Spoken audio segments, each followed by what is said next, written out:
It's that time of the year again where I share with you my favourite books that I read throughout the year. I tried to rank these books in an order from my least favourite of the favourites to my absolute favourite, but it was really hard. So it's not necessarily a list of my 10th to my first favourite books, but it's roughly around that mark. Without further ado, these are my favourite 10 books that I read during 2014. At number 10, we have Fangirl by Rowell. This story is about Kath, and she and her twin sister Ren are off to college. The two have a very close relationship, but when they get to college, Ren kind of wants her own little space, and Kath has to try and deal with that. She absolutely loves this series called the Simon Snow series, and she writes fan fiction about it, so that plays a huge role in her life, and it's about her dealing with this new environment, this very strange environment, and meeting a bunch of new people. And it's such a fun and adorable read. It makes you feel all warm and fuzzy inside, and I loved all of the characters. I really liked the fanfiction element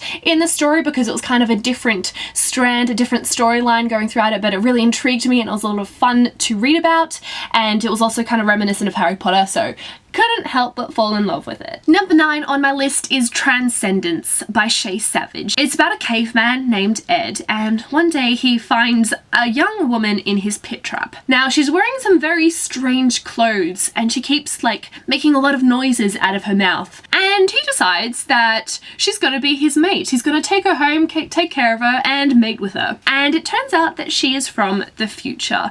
So this story is about Ed, who is not able to communicate with words, and this strange predicament they both find themselves in, and the progression of their relationship. I was blown away by how much I adored this story and the relationship and these two characters. Number 8 is a graphic novel series which you probably have heard a lot about, and that is Saga by Vaughan. This year I've been reading a lot more graphic novels, and out of everything I've read, this is definitely my favourite. I really love the universe and all of the different kind of species, and the main characters, their journey is just so gripping and enthralling. This definitely has a lot of adult themes, so keep that in mind before going into it, but it's just so gripping and I loved it. I loved it so much. Number 7 is Rose Under Fire by Wein. This is the sequel to Codename Verity, which I also read earlier this year and loved, but I loved Rose Under Fire so much more. In the sequel, we do focus on a different character that we haven't met in Codename Verity, but there are some other similar characters that we do see in the first book. I listened to Rose Under Fire on audiobook, and I definitely think that helped with my reading experience and just falling in love with the story and the characters, but just seeing and witnessing the struggles that these characters dealt with. It was so heartbreaking, but so beautiful at the same time. It just made me cry so many times, but I loved every minute of it. At number 6, we have a duology, The Assassin's Curse and The Pirate's Wish by Cassandra Rose Clark. This is about an assassin and a pirate. The pirate is to be wed off to another pirate clan, but she runs away. The father of the man she was supposed to be marrying sends an assassin after her, but due to a series of events, they end up being cursed and kind of bound together. I was really intrigued by this series from the get-go because assassins and pirates, and I expected to go into this and really enjoy it, but I ended up loving this series so much. I loved the sassiness and the badassery of the pirate, and the assassin was so mysterious and intriguing, and I loved seeing the shifting dynamic of their relationship and how they kind of develop a bit of a romance, but it's a really nice slow burn and it's done so well. It doesn't overpower the story, it just adds a little to it, and the story itself, there's so much excitement, so much adventure, there's a strong quest element, and it was just so much fun. This series was so much fun and I loved it. And with these as well, unfortunately the publishing company has closed down, so if you're interested, I recommend trying to get your hands on these as soon as possible, as eventually these won't be available unless another publishing company picks up these books, so I definitely recommend giving them a try. I just had so much fun reading these. Number 5 on my list is A Narrow Road to the Deep North by Richard Flanagan. This is a historical novel set during World War II, and the main chunk of this story is set in a Japanese prisoner of war camp. There is a group of Australian prisoners. The main focus of this story is Dorgo Evans. He is a surgeon, and so not only does this book kind of look at the struggles of all these men and the horrible experiences in this camp, but we also see a lot of their history and their backstory and what happened before and also after their time in this prisoner of war camp. I was just left speechless with this book. I read it during a readathon, and if you watched that, you would have seen how this book affected me. It was kind of draining and astounding. Every so often I'd have to stop and just think about the book. The writing, it is so beautiful. The way in which Richard Flanagan is able to paint these characters so perfectly, I was just amazed time and time again. It was an amazing book, an absolutely amazing book, and I definitely recommend picking this one up. Number 4 is These Broken Stars by Amy Kaufman and Megan Spooner, and there is an honorable mention for the sequel, This Shattered World. This one did get a 4.5 out of 5 stars for me, but I freaking loved it. This series is absolutely amazing. So these books are sci-fi and they're so much fun, so much epicness, so many explosions and action and tension and suspense. Just, it blew me away. Looking at These Broken Stars in particular, we are introduced to Lilac and Tava. They are aboard a spaceship called the Icarus, and something goes wrong. This ship is crash landing onto an unknown planet that seems uninhabited, and these two characters are the only survivors. So it's kind of a survival story about them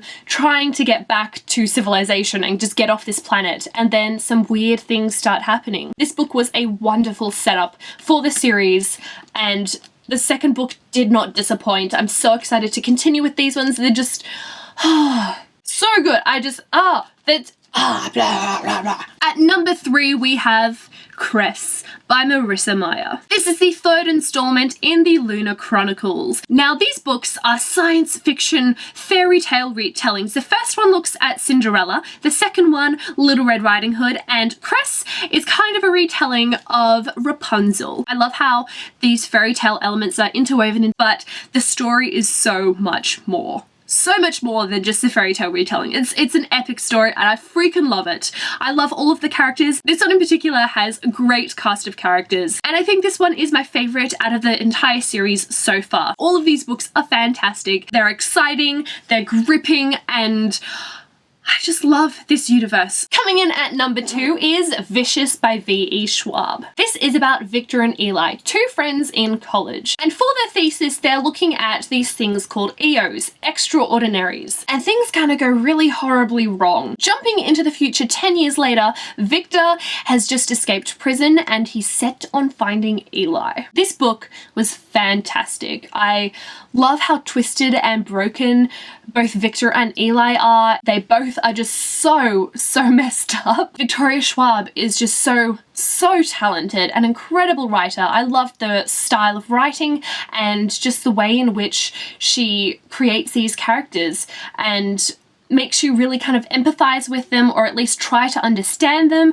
was brilliant. And I definitely recommend this book. Fantastic. And now for the number 1 book that I read in 2014. That spot goes to Ready Player One by Ernest Cline. I first read this book back in August, and just recently I reread the book. This is the first time that I finished a book and immediately wanted to pick it back up again. I had to restrain myself and I waited another 4 months until I did pick it back up again, but the second time around, it was just as amazing. In this world, there is the Oasis, and it's a virtual simulation kind of game that most of humanity is kind of hooked up to. And upon the death of the creator, there is this epic treasure hunt, the winner of which inherits the creator's fortune, which is like billions of dollars. I think this book has a little something for everyone. I've been pushing this book on like everybody I see. It's so good. At some points this book does get a little bit slow, particularly towards the beginning, as there is a huge amount of world building, but I personally loved it. I thought it was really intriguing, learning about the Oasis and the history, and also learning some of the backstory about the main character Wade. I think this book is just so epic. So much action and excitement. It really picks up its pace to a crazy, crazy ending, and I think this book is absolutely fantastic. Definitely one of my all-time favorite books. So those are my favorite books that I read throughout the year. I hope you guys enjoyed. As always, I would love to hear your thoughts about any of the books that I mentioned. Do you agree or do you completely disagree and hate any of the books that I talked about today? But I'd also love to know, what was your number 1 or 3 or 5 favorite book that you read throughout 2014. I don't need more recommendations, but I love them. So share your favorites down below. And I think that's all that I have for today. Thank you so much for watching, and I will see you guys next time. Bye!